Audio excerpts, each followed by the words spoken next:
the magic you're looking for is on the other side of hard work. To be honest, I think anyone trying to get into business, especially e-commerce, you're going to make the real money in the sort of like very niched. For anyone that is listening, I think that what Theo said there is incredibly powerful, because a lot of people, I think, come into, I guess, any industry now with a level of entitlement about what they could be earning or should be earning or could be doing within a year. We're all grappling with something. Each and every entrepreneur, business owner, and leader experiences growing pains, no matter where they are on their business journey. On Grappling Growth, we discuss the challenges we consistently face in striving for more, sharing strategies, ideas, and thoughts on how to grapple with growth. We're building a platform where you can join us sharing your challenges and successes alike, whilst growing. So, you coming along? Welcome back to Grappling Growth, episode 11. We're here with Theo Clough, and Theo's someone that I've just been introduced to, but I know that Joe has worked with in the past. So I'm going to hand over to Joe to introduce Theo a bit, and then for Theo to introduce himself as well. Thank you, Erald. And as you mentioned, Theo is someone that I personally worked with. Theo, how long did we work together for? 9 or so months? Yeah, something like that. Quite a while ago now, but yeah, about 9 or so months, yeah. And it's been good. And I think what I love about the internet space is we actually haven't met in person, but it feels like through social media and through watching people, you can see so many things that they're going through and where they're changing to. So from what I've witnessed, which has been really cool, and this was one of the main factors why we wanted to bring you on, Erald and I, is you've been running King of Kicks. When did you start King of Kicks? What year? I think it was 2019. I'd say running seriously from probably like 2020, but I've been doing it for a good 4 or 5 years. There's been a lot of stuff that was building up to King of Kicks. It wasn't necessarily directly King of Kicks, but since I've been in like the real e-commerce space, it's been sort of like 4 years, 3 years, yeah. Mm-hmm. And kind of just drifting back a bit, and I know bits and pieces of your story, but what was your background? Yeah, I believe your dad worked in a market. What did that look like for you? And what were the formidable years that got you to the point where you wanted to start King of Kicks? I'm sure most entrepreneurs, kind of the guys who boots on the ground, there to kind of flip £1 to £2. What did that look like for you? What was the things that started before King of Kicks? Yeah, so I've always been like a proper gritty hustler kid. Like I've just been willing to do anything. Looking back now, I wish I spent a bit more time on doing stuff like learning. But at the start, when I really had zero cash, like I was willing to do anything. Like if the way I used to look at it was, if I'm not earning any money in an hour, I'd happily work for £2 an hour. So I'd literally just be buying and selling anything I physically could. Then I started getting on eBay, started buying and selling on eBay, Gumtree, in-person meets, doing any little bits of work I could. And then it got to the point when I'm like, I realised what was going on online. I was selling on eBay, and then I wanted to really start scaling that. So I sold on eBay for a long time, then started moving over to Instagram because I knew the power of it. And I was selling a lot through Instagram, and it was super organic. So it was just, it was amazing margins because I was getting so much traffic organic. And I started moving all over to Instagram, and then I got the website built. I was selling over Instagram DMs for a while, but you need people to bank transfer you or PayPal. And there's got to be an element of trust, and it's not, you can't really scale doing that. So then I made the website and I started going into e-commerce. I made all the mistakes. I've done all the mistakes on a website. I've had stuff like, I've added like a chatbot on my website, and then the only way to take off the chatbot is to press the X, but the X is covered by the cart button. So when everyone's opening the chatbot on the website, they physically can't close it. And I had that for a full Q4. So, it's little mistakes like that which are absolutely detrimental to your site. Stuff like having putting thousands of items on the website, not optimizing it properly. But I saw that e-commerce is the long-term thing. Like, you've got to learn e-commerce. So, that's when the focus started going to that. And then I stopped doing the stuff that was very time intensive, because I was always swapping time for money. That was the issue. And in the early days, when you're really trying to get some cash behind you and start moving towards something, you do need to do that. 100% need to do that. You need to be really frugal, and you need to spend all your money on that, on putting it in a business to get it off the ground. But it gets to a point where it's not really worth doing that. 100%. And on that, Theo, because I've also done like the eBay thing, and to be fair, like I handed over my eBay business to my brother, but when I left it, I was flipping all sorts of stuff, so it was a bit different. But did you start off in shoes even when you were doing eBay, or were you flipping all sorts back then as well? So I used to sell bits of clothing when I was like 11 years old. I used to sell like bits of clothing on eBay and Gumtree and stuff. I used to meet people at the co-op and jump like a grown man and just jump in his car and sell him something cash off Gumtree.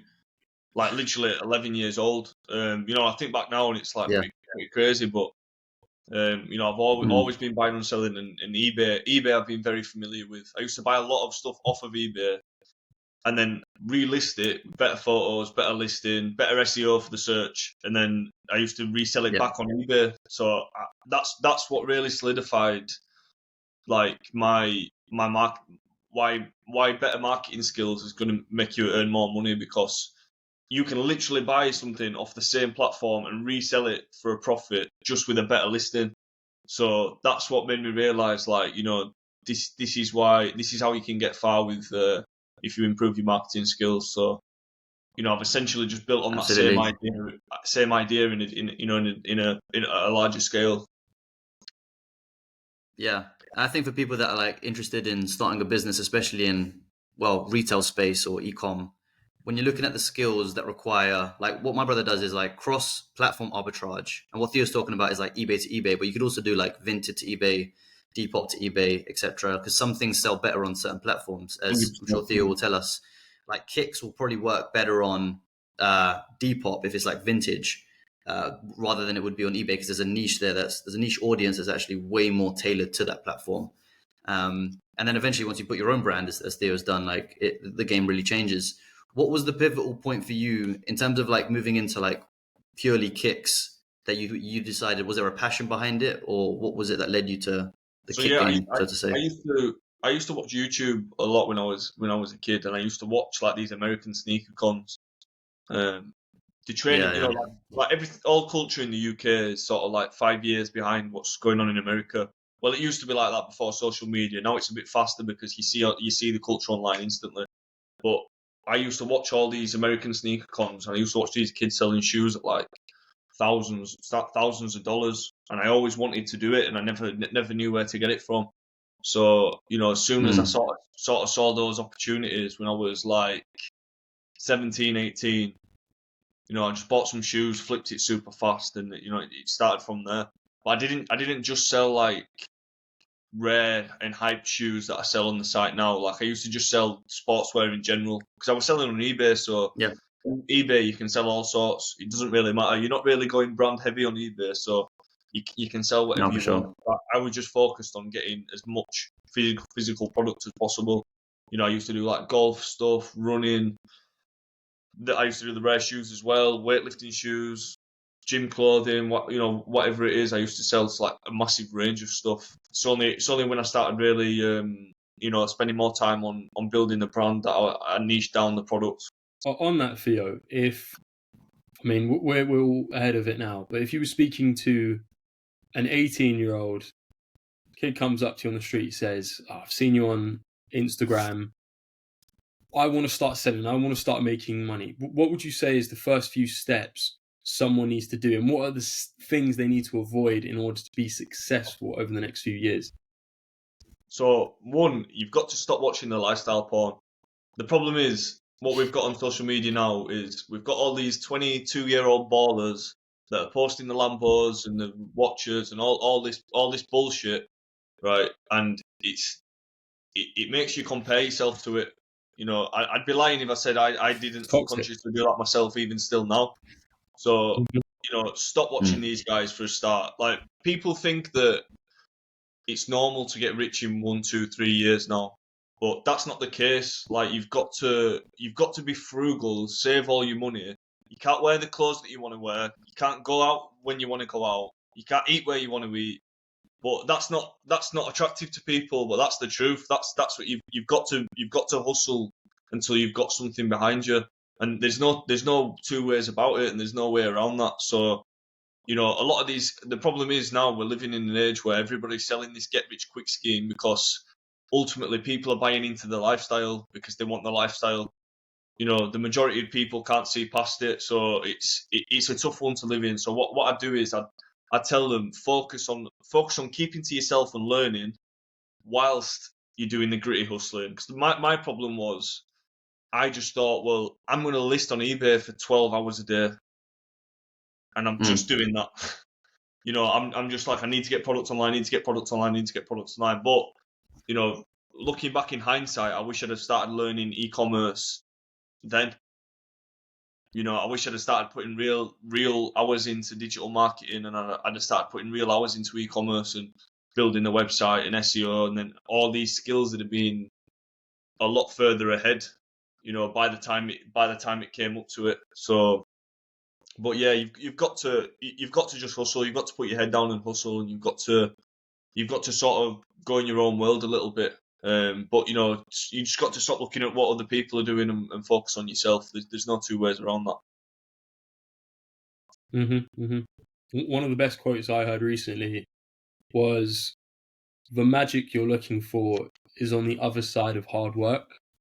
And I think we're always looking for we want to be the next Imran Ghazi or the next Mike Thurston, and ultimately all of these people that are just blowing up on social media, they are showing that lifestyle, but the reality is probably 90% of their time is spent in the trenches when it's raining outside, when you're in front of your screens and you've got your to-do lists, and that's actually where the work happens. And we only see a small segment of whatever people are doing, whether they're traveling, living, eating. And as you said quite rightly, cut out the bougie restaurants, the aspirations to fly first class and business class. And in reality, taking the cheap seat is better because that's going to get you further down the line. Yeah, and the thing is, it's like everyone wants to be Mike Thurston, everyone wants to be Imran Ghazi, but you're not, and you're never going to be. So you're never going to have the same life path as those guys. And plus, you're looking at other people's chapter 20s. So if you're in your chapter 1, chapter 2, and you're focusing on what people's end results are, like these guys have been in content for 10 years, 8 years. Like it's a long time. It's a lot of stuff to put out. You're sort of seeing the lifestyle now, but that's a tree that's been planted a long time ago. So, you've got to just focus on yourself and just keep it as real as possible. But yeah, it's tough to navigate the internet now, especially if you're young and you're not really used to it. But you've got to be careful about what you consume and what sort of mindset you've got when you're watching this stuff, because it can be really dangerous for you otherwise. On to that point, and this is before we jumped on this, Theo, you and I mentioned just before Errol jumped on, we mentioned how I feel there's a lot of people in our space, or spaces, plural, that are working in parallel as well. Errol, you've built up your SEO agency. Theo, you've built up King of Kicks to a really great level. And I've built up Bespoke Brand Developers. But all of us, at the same time, for whatever reasons, we're working on our personal brands. And in my opinion, that's where the next chapter is coming from. And it's really mentioned well in the Almanac of Ravel Navikon, where he talks about brand and building up that as a component of growth. So Theo, just onto that point of personal branding, something you're doing in conjunction with King of Kicks, what was the moment where you clicked and said, I want to move away from possibly being quite introverted, because I know that's something you mentioned before, to actually going out there, showing your face on social media, because I know for a long time you didn't. Yeah, so for me, personal brand's something I've wanted to do for a long time. I've watched a lot of these guys online for a while, but it's just been a security thing with the trainers. But I've sort of my operations changed a little bit now, so I'm able to now focus on personal brand, because to be honest, I think how e-commerce is going, I think just any sales online. I don't think any business is going to be able to survive without showing personal brand anymore, because the Gen Z shopper buys into people, and Gen Z shoppers prefer to see that their interests are aligned with yours, in alignment with yours. So I don't think that these businesses that don't show any people behind them, I don't think they're going to wash if they're targeting Gen Z consumers anymore. So, you know, you've seen how many people are doing personal brands now compared to even just 5 years ago. Like, it's unbelievable how many people have started putting themselves out there. But to be honest, I think it's an essential part. The turning point, though, it was I follow George Eaton on Instagram, you know, owner of Represent. And I'm not the type of person to see an advert and think, oh yeah, I need to buy that. I don't really get persuaded into it. But, you know, I saw into George Eaton's personal brand.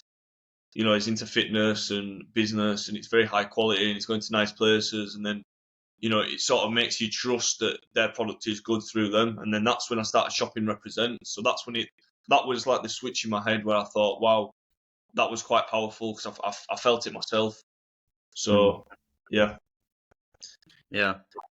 And with those sorts of brands, because I think you're bang on, Theo, when you look at anyone that looks up to anyone online, right, the lifestyle porn that we see generally, and we do get influenced by it somewhat, when we see someone that's like behind a brand, like if you look at top end brands, right, if you look at like Tom Ford before he was into perfumes, right, was big in fashion, but no one really thought of him as a, what's the word for perfumer, but someone that is in perfumes. But now his perfumes are like rated as some of the highest on the market, right? That's like what personal brand is. And that's why a lot of these influencers can delve into different industries that they want to and still really crush it.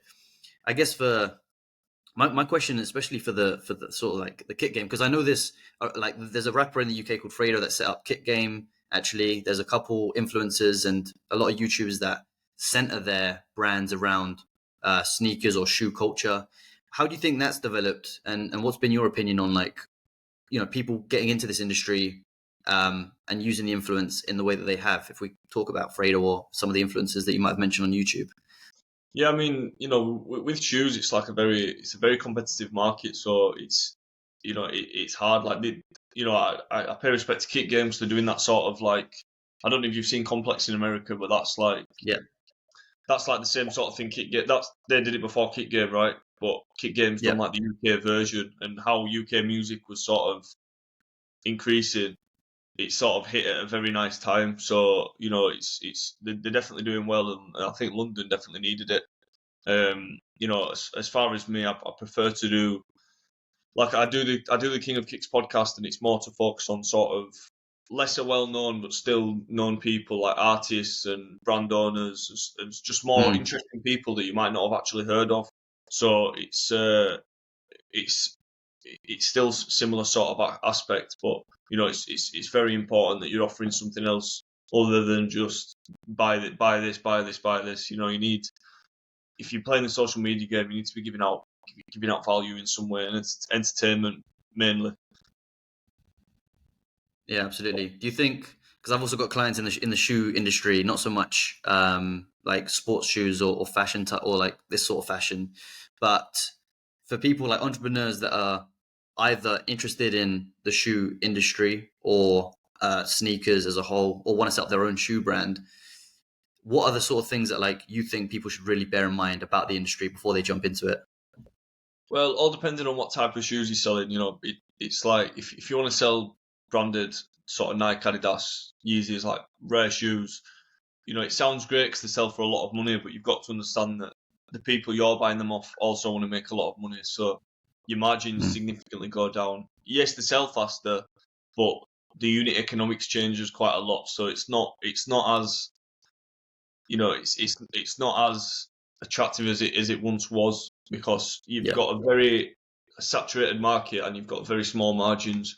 And when you're selling on e-commerce and paid ads, I mean, you'll both know yourself, paid ads is going up and up and up. So when you've got a small margin on a product, it can get very difficult.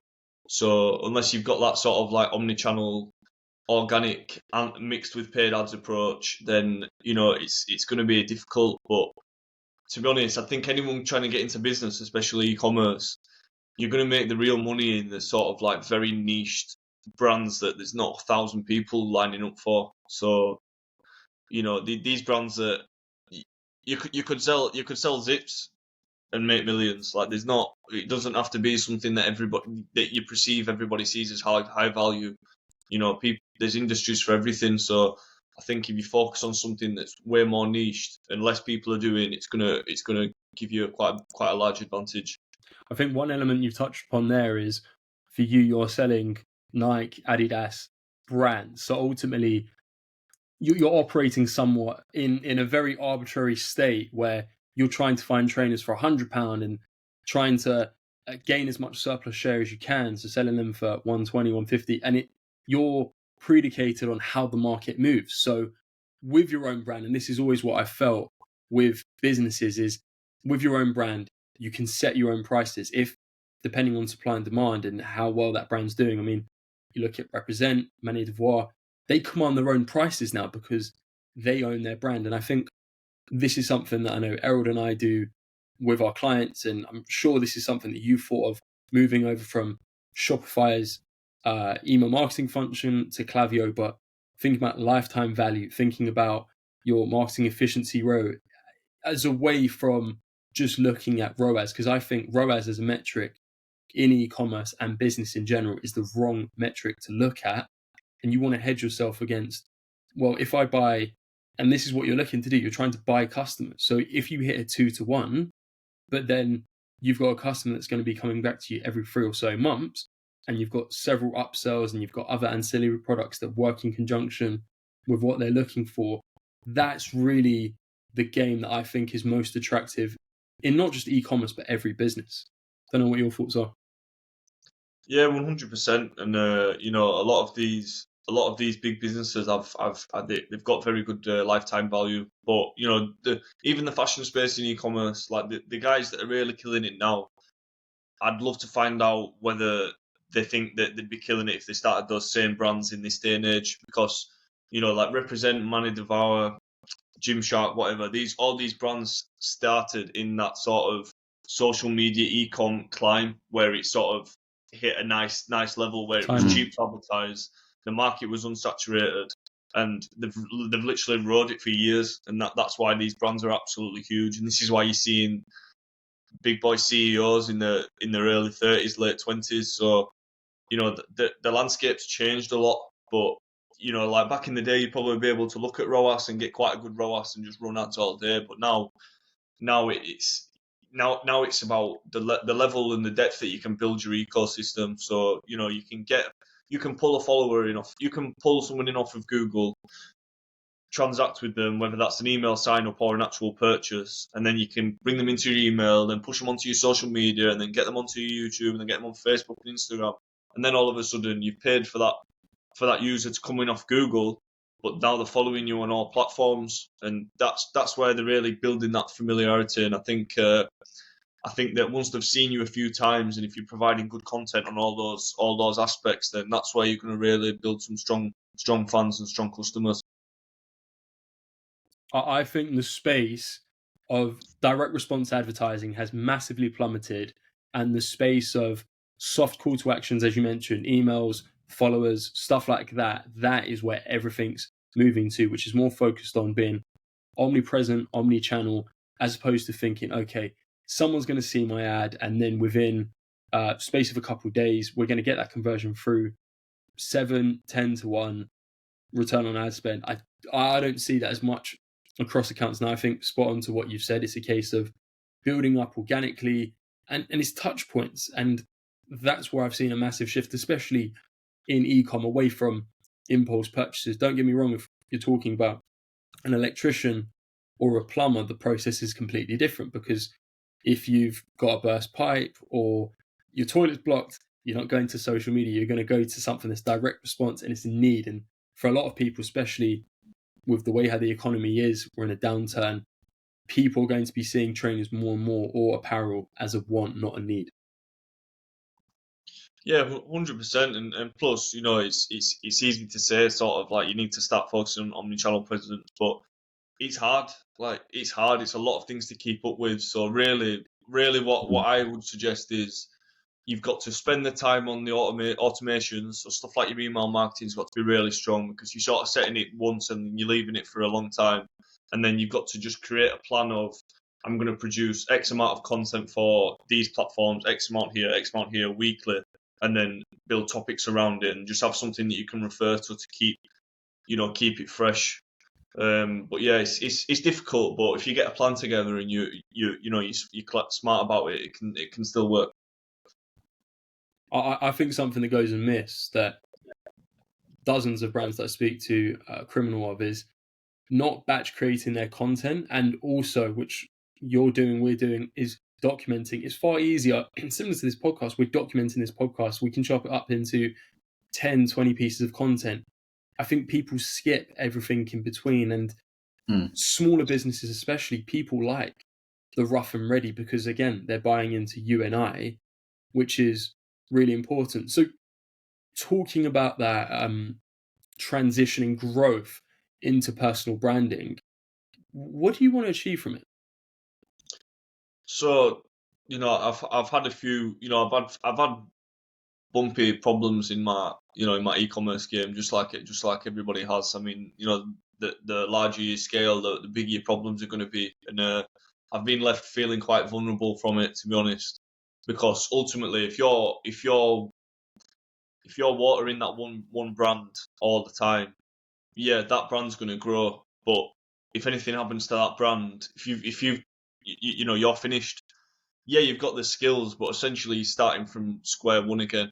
However, if you've got a personal brand, you've got to look at Logan Paul, KSI, whoever the guys are. These guys are doing flipping drinks and fighting and still content creation, adverts, WWE. It's like you can do anything once you've got that following. So to be honest, it's just an essential part of the game, and it's just going to leave you in a much stronger position, because ultimately you can leverage it to grow new opportunities, and it just builds you some credibility in the marketplace. So I'm just looking to be able to get my social media to a level to where if someone is interested in e-commerce, they can click through to my YouTube and they've got information on conversion rates. They've got information on email marketing, they've got information on ads, content creation, and then they can watch some lifestyle stuff for enjoyment as well. So, I'm trying to ultimately I'm trying to give the answers that I were looking for a few years ago, which I think is a lot of the reason why a lot of people get into social media. So, if I can focus on that, then, and plus I want to, you're more liquid if you're on social. If you're earning 100% off social media, you're a lot more liquid, and the more liquid that you are, the more interesting content you can get, because you're free to travel. So, long term, that's the goal, really. So I've got two questions, and it's a loaded question that I'll split. First off, what are you most proud of with regards to what you've done in business over the last 5-6 years? I mean, I just like that. I started from scratch. I started from complete scratch. Like, a lot of people say I started with zero money, but like I started with zero money. I've never had a job.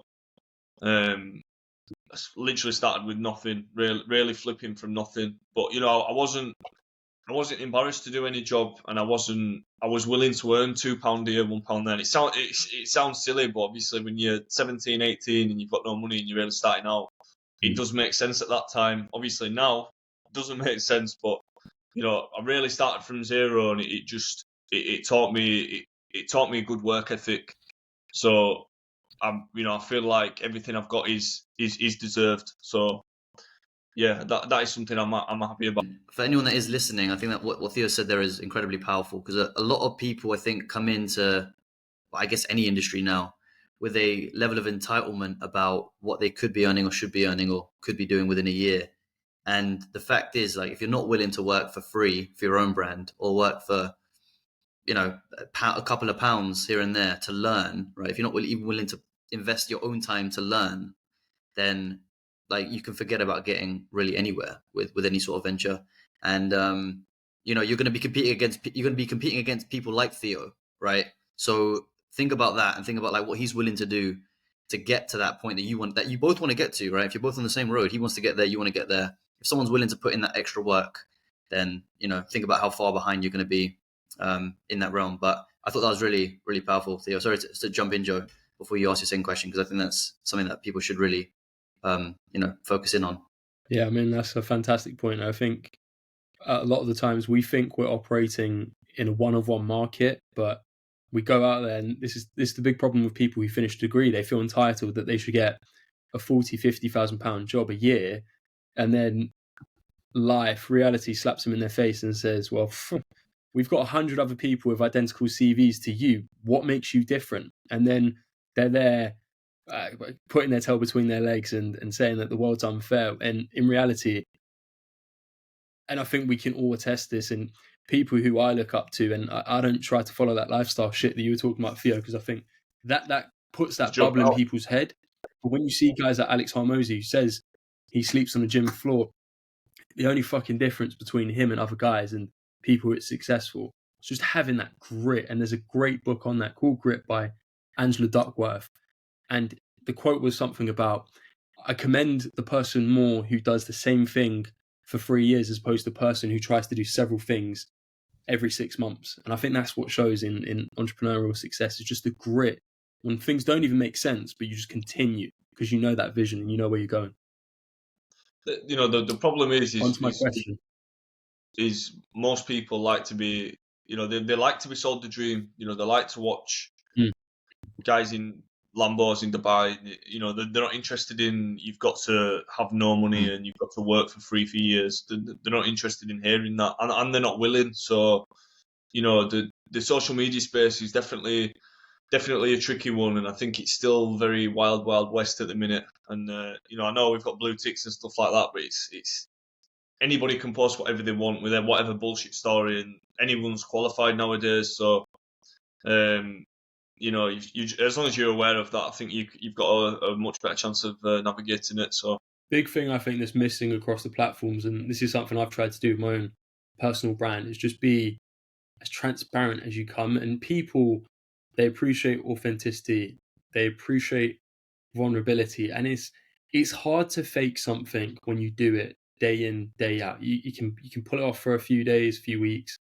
but it's actually just showing up and showing that. That's what I think that's what's missing right now, and you know the real from the fake, so to speak. So that's just my personal observations. My second question to you, Theo, was, upon reflection now and knowing everything you know, what's been your biggest mistake? The problem is, I like hard work too much, so I end up doing tasks that should have been, passed on to someone else, or I've not really automated day-to-day admin tasks enough.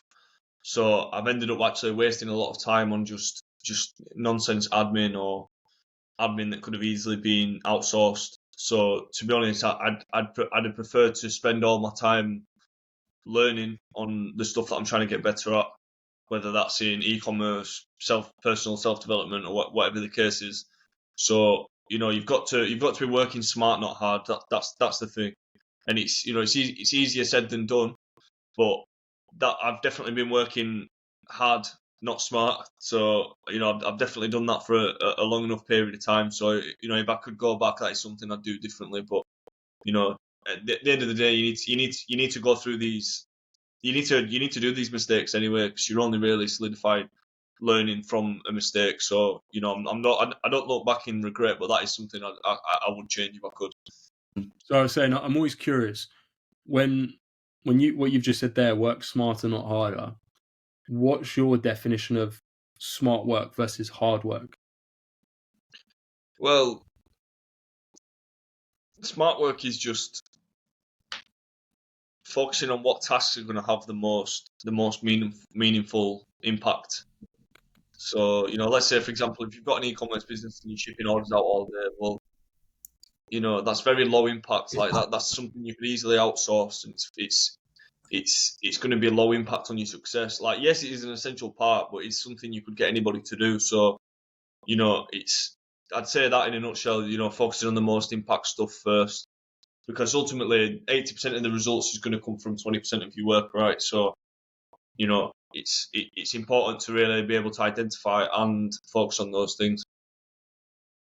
And if you were to, whatever you're doing in the future now with King of Kicks, your personal brand, for people to work with you, what are the main criteria you look for in people that you partner with? I know we partnered together, and I remember when you said, yep, let's go ahead, I was like, okay.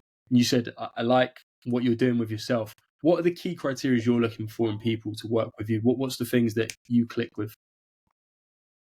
Just transparency. Like, I can't, we're all busy people. I can't do with people who are adding fluff around stuff and bullshitting. Just get straight to the point. Be transparent. If you need to tell me something, I'm a big boy and I'm not going to get emotional. So just tell me what it is fast, and just tell me straight, because I'm just not interested in going around in circles and taking ages to do stuff that could just be done quickly. So it's more just people who are working quick and without the bullshit.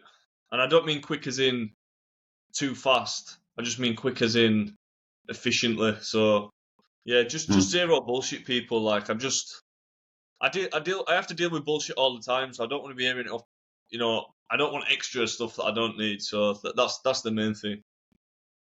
Do you remember 2 years ago? I'm not too sure if you remember this or not, but you and I were on the phone, and the team, we had SMS marketing on your package and just dropped the ball with it. For whatever reason, didn't do it. And you said, we haven't been doing it, or what's going on? And I just said, you know what? Hands up. We just forgot to do it. And then we came to a compromise, took some money off the next few months, and that was it. And I think accountability has gone so amiss in business and just in general in life. I'm not interested in going, oh, but you said this, and then he did that, and then I did this. I'm not interested in all that, because that just takes extra time. It's just like, let's just find the problem and just find the fastest solution. It's as simple as that. I'm quite impatient with stuff like that. That may be something I need to work on at the same time, but that's definitely a big thing. That's it. Well, Theo, we always have a tradition on this podcast, which I'll move over to Erald. Yeah, thank you, Joe. So to sort of wrap up, Theo, we have a fellow entrepreneur who asks us a question, and also the questions go out to our guests. And today's question comes from a fellow ecom, retailer, ecom person. And they've started a brand, and they said, hey guys, I've just set up my own e-commerce website on Shopify selling clothing. Now, I've just started off. I don't know where I should put my budget. I've been thinking to do SEO and paid ads at the same time. But what would you recommend I put my time and money into to get the most return this early on? Now, I want to pass this over to Theo, because I know you've built King of Kicks from scratch. So what was the channel? And you probably invested money that didn't go quite well. What channel would you recommend going if you were to start it from scratch? So the safest option is always going to be organic. So SEO is organic, but SEO is a long-term thing. Like, you're not going to see any returns on SEO for 6, 12 months or years. So as much as I would be doing SEO, that is definitely a long-term play. So what I would be focusing on is cold outreach and organic social media, because you can go, if you're doing a clothing brand that's, let's say, similar to Represent, you can go on one of Represent's Instagram posts, see who's liked it, and you can message each one of those people with an offer, 10% off, or whatever the case is. And you've got people that are actively shopping, actively interested in content that you're wanting them to be interested in. And if you can offer them a strong offer and your clothing brand's actually good, well, I think you're going to see a good conversion rate with that. And plus, that just depends on how much outreach that you're physically doing. So there's no cap on that.